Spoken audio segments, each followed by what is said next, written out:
آج ہم ایک بہت ہی دلچسپ اور یوں کہیں کہ ایک جدید دور کی خوفناک کہانی کا جائزہ لے رہے ہیں۔ جی۔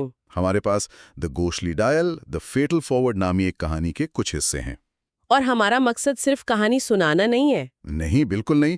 ہم اصل میں یہ سمجھنا چاہتے ہیں کہ یہ ٹیکنالوجی اور پرانے وہم کو ملا کر ایک نئے قسم کا ڈر کیسے پیدا کرتی ہے۔ تو کہانی کا جو مرکز ہے وہ علی نامی ایک لڑکا ہے۔ بالکل، ایک عام سا کالج اسٹوڈنٹ۔ اچھا۔ اس کے گھر کے پاس ایک پرانی ویران عمارت ہے جس کے بارے میں ایک کہاوت مشہور ہے۔ وہی پرانی کہاوت۔ ہاں، کہ جو بھی یہاں سے کال وصول کرے گا وہ پھر معمول کی زندگی نہیں جی سکتا۔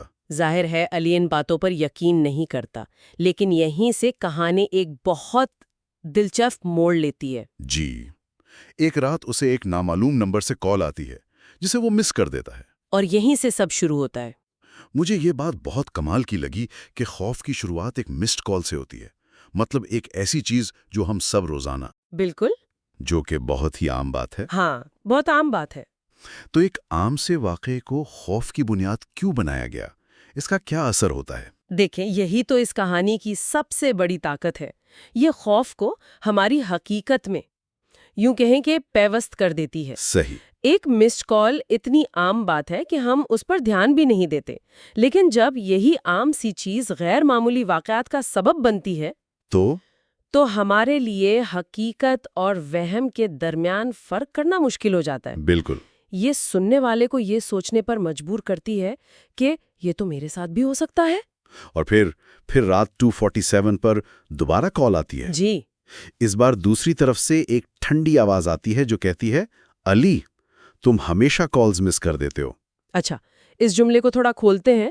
یہ کوئی عام دھمکی نہیں ہے۔ نہیں، یہ بہت ذاتی ہے۔ بہت ذاتی ہے۔ بالکل۔ یہاں خوف کی جو تکنیک ہے نا، وہ بہت مؤثر ہے۔ آواز علی کا نام لیتی ہے اور اس کی ایک عادت کا ذکر کرتی ہے۔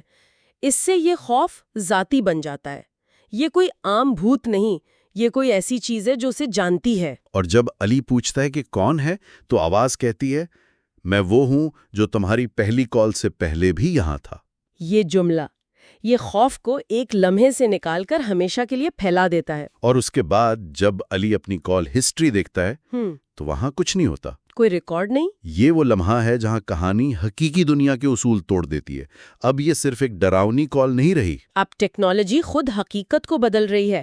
یہ ڈیجیٹل بھوت کا جو تصور ہے نا، وہ بہت اہم ہے۔ اچھا۔ پرانی کہانیوں میں خوف غیر مادی ہوتا تھا، لیکن یہاں ٹیکنالوجی جس پر ہم بھروسہ کرتے ہیں وہ خود ناقابل اعتبار اور خوف کا ذریعہ بن جاتی ہے۔ یعنی ہمارا فون جو ہماری دنیا سے جڑنے کا آلہ ہے، وہی ہمیں ایک دوسری خوفناک دنیا سے جوڑ رہا ہے۔ بالکل۔ تو ابھی تک خوف صرف فون تک محدود تھا، لیکن کہانی یہاں ایک بہت کلاسیکی قدم اٹھاتی ہے نا؟ جی، یہ اس ڈیجیٹل خوف کو جسمانی شکل دے دیتی ہے۔ جیسے کمرے کا ٹھنڈا ہو جانا، بلب کا ٹمٹمانا، اندر سے بند دروازے پر دستک۔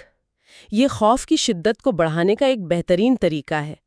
اس سے یہ پیغام ملتا ہے کہ اب بچنے کا کوئی راستہ نہیں ہے۔ خطرہ صرف فون میں نہیں بلکہ اب کمرے میں موجود ہے۔ اور پھر وہ وائس نوٹ آتا ہے، علی، پیچھے مت دیکھنا، جو انسانی نفسیات کے ساتھ کھیلتا ہے۔ جس کام سے منع کیا جائے انسان وہی کرتا ہے۔ اور جب وہ پیچھے دیکھتا ہے تو وہاں ایک لمبا سایہ کھڑا ہوتا ہے۔ یہی کہانی کا کلائمیکس ہے۔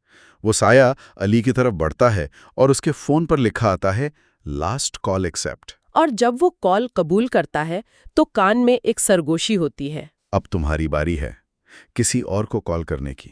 یہ کہانی کا اصل محور ہے، جہاں خوف ایک اخلاقی مخمصے میں بدل جاتا ہے۔ جی، اور یہیں یہ کہانی کلاسیکی چین لیٹر کی لعنت کو ایک نئے اور زیادہ خوفناک درجے پر لے جاتی ہے۔ صحیح۔ زندہ رہنے کے لیے علی کو یہ خوف کسی اور کو منتقل کرنا ہوگا۔ اس کی کانٹیکٹ لسٹ اس کے سامنے ہے، دوست، گھر والے۔